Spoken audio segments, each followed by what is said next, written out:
Senator Cotton. Senator Shaheen. Good morning, Mr. Phelan. Congratulations on your nomination. Welcome to your family and your friends who are here with you. Last week, Secretary Hegseth issued a memo to the Defense Department, which we've referenced already, but it asked the services and the Joint Staff for proposals to cut the defense budget by 8% every year for the next 5 years. The memo provides a handful of exemptions, including for the Virginia-class submarine program and military construction in the Indo-Pacific only. It does not provide an exemption for our country's maritime industrial base. And I'm actually concerned that Secretary Hegseth may not be aware of the work that the Navy is doing to modernize our public shipyards. It's something that we discussed when you were kind enough to meet with me. But because in his questions for the record following his own confirmation hearing, Secretary Hegseth said, and I'm quoting here in his statement, the Navy has not made investments to modernize our 4 public shipyards. Mr. Phelan, that simply is not true. The Shipyard Infrastructure Optimization Plan, or SIOP, which we discussed a little bit when we met, is a 20-year, $21 billion investment to make sure that our shipyards are ready to meet the needs that our Navy has into the next century. I think we discussed the Portsmouth Naval Shipyard, which we have an interest in New Hampshire. It sits between New Hampshire and Maine. It's our nation's longest-serving public shipyard. No, it's in Maine, Senator, just to be clear. But it has an address that's Portsmouth, New Hampshire. So I'm willing to share it with you, Senator King. It has the best record for on-time, on-budget maintenance and repair of our submarine force.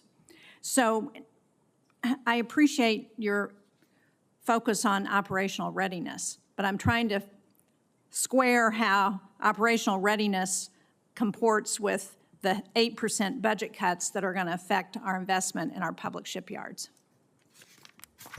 Thank you for the question, Senator Shaheen, and I did appreciate the time with you, and it was enjoyable.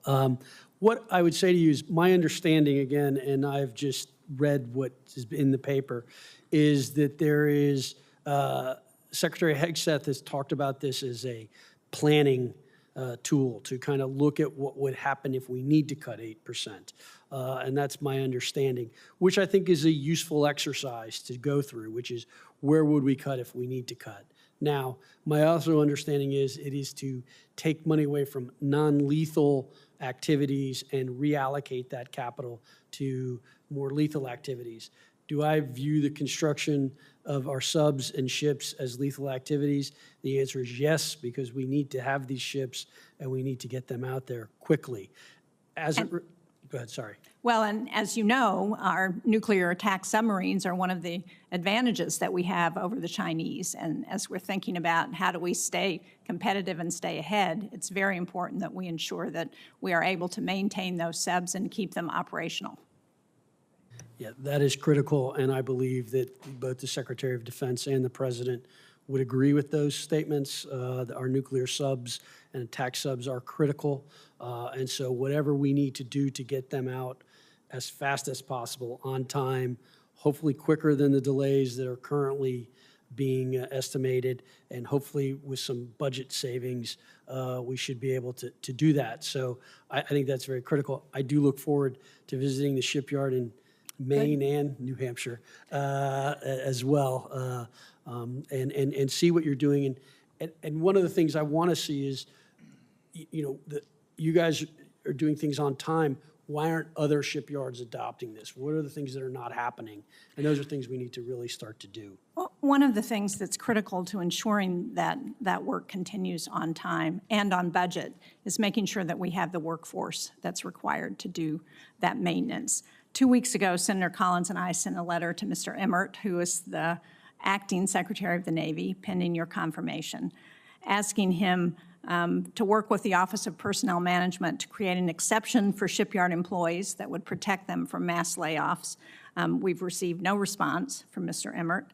The Pentagon is reportedly preparing to fire up to 75,000 civilians, as Senator Reid said. Portsmouth, I think, cannot afford to cut its workforce. In fact, they need to hire 550 workers annually just to keep up with the Navy's demand for submarine repairs. So Can you commit to this committee that you're going to engage with OPM to protect our employees who are necessary to ensure that they can do the maintenance that's required for our nuclear subs? Senator, I commit to you that I will look into this, and I will sit down with the Secretary of Defense and go through this issue and ensure that we have the workforce we need to complete the work we need on the ships and the subs, and make sure we have that talent. Thank you. I look forward to hearing a report on that meeting. Thank you. Mr. Phelan, great